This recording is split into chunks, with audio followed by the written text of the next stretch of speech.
A baby almost died this week from fentanyl poisoning. Her story underscores the seriousness of the opioid crisis facing our state. But there's something each of us can do to help fight back. I spoke with someone who knows firsthand the power of the overdose reversal drug Narcan and why he wants everyone to add it to our first aid kit. A 911 call for an unresponsive 9-month-old baby. This is becoming a bigger issue in Sacramento County, and we need to do something about it. First responders found she was suffering from fentanyl poisoning and gave her the opioid overdose reversal drug Narcan. They took her to the hospital where her tiny heart stopped beating. She needed a second dose of Narcan. She is expected to survive, but it's a call Scott Perryman and his colleagues are seeing too often. It's heartbreaking for the family. It's heartbreaking for those who responded, those who tried resuscitating. It's heartbreaking to the community.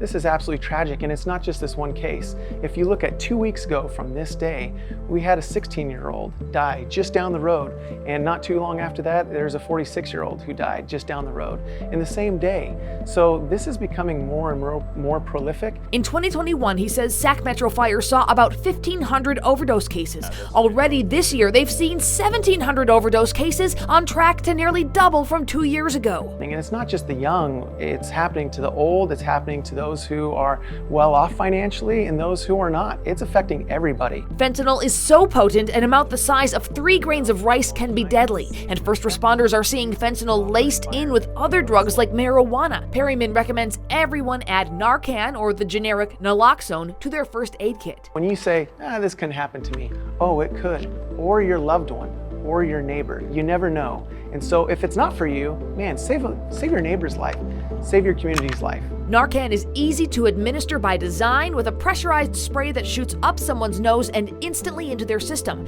And if it turns out someone is unconscious for some other reason and is not overdosing on opioids, Narcan will not hurt them. Here are some signs of an overdose. Generally, they're going to have pinpoint pupils and some other things. But if you see somebody down, gasping for breath, not breathing effectively, and there's a possibility of overdose, Narcan. And once you administer Narcan, he says go ahead and call 911. Now, back in March, the FDA approved Narcan for over-the-counter sales, so you do not need a script. Now, one of the most difficult parts of covering this crisis is having an accurate picture of how many people are impacted by it. We spoke to a public health official from Yolo County earlier this year about that data lag.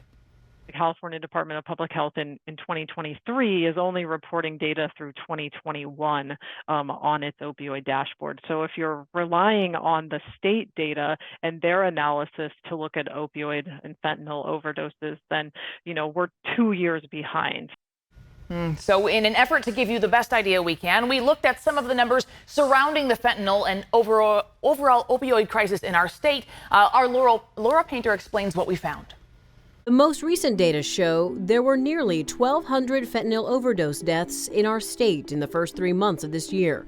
That puts us on track for close to 5,000 deaths for 2023. Data from the California Department of Public Health shows that in 2021, about 5,900 people died from a fentanyl overdose. The governor's office says they've committed $1 billion to the issue since Newsom was elected. Half of that money comes from federal grants. The rest is from the state general tax fund and settlements from major drug manufacturers. District attorneys are cracking down on the crisis too. This man was convicted last month in Placer County of second-degree murder for supplying the drugs that killed a 15-year-old girl in Roseville. It's believed to be the first conviction of its kind for the state. We're not going to prosecute and arrest our way out of this problem, but it is one important component to the entire solution to this epidemic. The county even has this banner up as a warning to both users and dealers that this stuff is deadly and will be treated as such. Yolo County is taking a similar tact, reworking how they treat overdose deaths completely. Now we treat them like crime scenes. We create a forensic perimeter,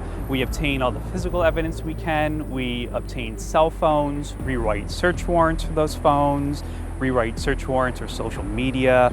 We treat it just like any other serious felony crime. In San Francisco, the crackdown is on. SFPD says today they've already made more than 530 arrests for people selling narcotics this year in the Tenderloin district alone, nearly as many than in all of 2022. And it's important that this shift is happening now. A group commissioned to research the issue at Stanford found that if nothing is done to curb it, more than 1.2 million Americans would be killed by opioids by the end of the decade.